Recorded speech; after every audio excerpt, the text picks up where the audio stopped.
Spring is here, and it is time to start planting the garden. A few months ago, a favorite seed store advertised that this year they are selling seeds for giant carrots.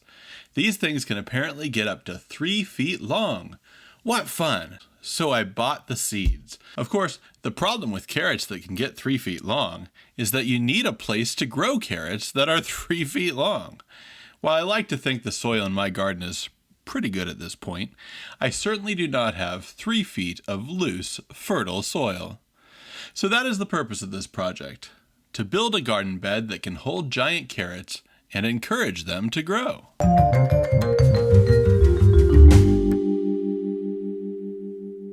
Step 1.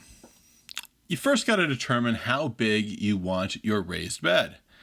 These carrots can reach sizes up to 3 feet long. The company that sells them says they use a 4-foot deep raised bed to grow them.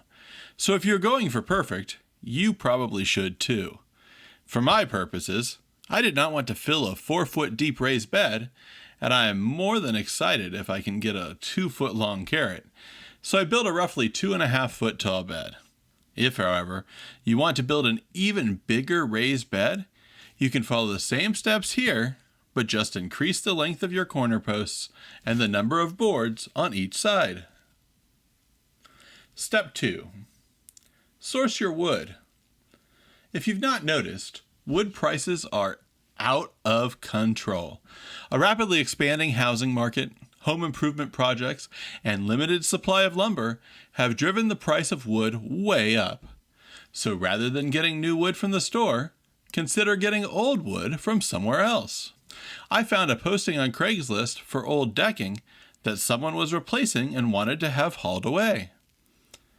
Now, I'll pause for a moment because I know that some of you may be gasping. Old deck wood for a food garden, yes. Deck wood was almost certainly pressure treated, and yes, this wood also has been painted. So someone who is an organic gardening enthusiast may want to just opt for something else. But for my purposes, this wood should do just fine. Step 3. Cut your wood. I cut my 1x4s into 2.5-foot sections. I also had obtained some 2x2 poles with the decking material, which I cut into 4 separate 2.5-foot sections. Step 4. Screw the initial boards together. The basic design we are going for is 4 walls of 6 1x4 sections built around 4 corner poles cut from the 2x2 poles. By using the poles, it gives something solid to screw into, allows the cutting on the edges of the boards to be very rough, which is particularly good for scrap wood or if you don't want to take a lot of time when you're cutting it. It also fortifies the corners and gives an anchor to go down into the ground. So start by lining up the edge of the 1x4 section with one of the 2x2 sections. Make sure it is flush with the edge of the pole and that the outside edge of the 2x2 is perpendicular to it. You're establishing the angle that's going to be used for the whole side with this first board. To be exact, you can use a square to make sure a 90-degree angle is made between the pole and the board. Now, I didn't do this, and I actually ended up having to pull some screws back out and redo it because I was just eyeballing it and I got it crooked. And even my finished product I don't think is perfect. So if you want to do it perfect, get out that square, measure it off, get your 90-degree angle. That's not what I did. Repeat this with 5 more 1x4 boards. You will notice that part of the 2x2 board will still remain uncovered. This is okay. When we flip over the container, it will be something of a foot that we can lower down into the existing soil to help level the garden bed. Now we can attach the next side to the corner by adding 6 more 1x4 sections in the same manner as we did. Decide on which side you wish to attach to the existing corner, and then add the third 2x2 section to the opposite side of those boards, connecting them to the pole just as you did with the first side. You can now place that side on the ground and screw the corner piece of the first side you completed down into the 6 1x4s, becoming its opposite corner piece as well. You can add the third side in the same manner. And then after we've done that, we can screw the final side to the uncovered corner pieces that remain.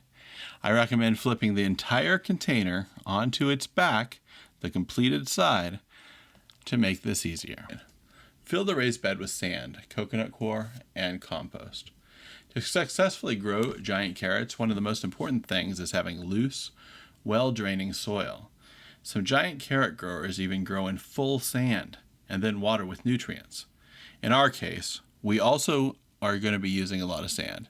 If you happen to have an old sandbox around, this is a great time to clean it out and replace it with new, clean sand while using the old stuff in your carrot box. If not, just go ahead and go buy some sand. I recommend at least 300 pounds of play sand. That would be 6 bags, 50-pound bags. I also mixed in 3 coconut coir blocks.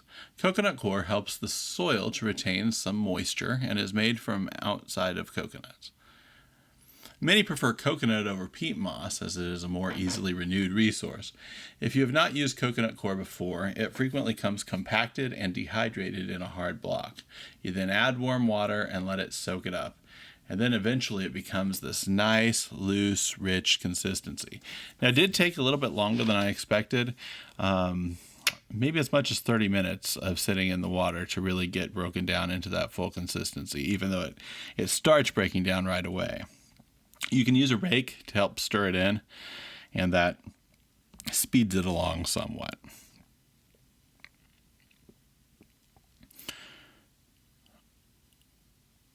If you're trying to think of what the consistency of coconut coir is, a lot of the seed starting mixes that you will use have coconut coir as a main ingredient. Note, however, that professional giant carrot growers often would skip the coconut coir, as carrots will grow faster when they are reaching for water, as long as you can keep them properly watered. Finally, I suggest adding compost to your soil. You can make your own compost or get it from a store pre-made. Again, though, you don't have to go over the top with carrots. You don't need a whole lot of compost to get them to grow well. Finally, it's time to plant your carrots. I left the top layer of the carrot bed as pure coconut coir so it could hold the moisture and help the carrots germinate. Another cool tip for germinating carrots: cover the seeds with something to trap in the moisture. In this case, I used a large sheet of cardboard to do the trick. Take the cardboard off as soon as the seeds are germinated.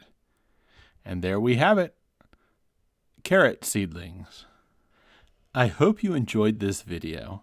If you did, you may also enjoy this video on how to make a raised bed for only $1. And please do stick with us for updates on these giant carrots that we're growing and so much more. You can hit the subscribe button to subscribe to the channel.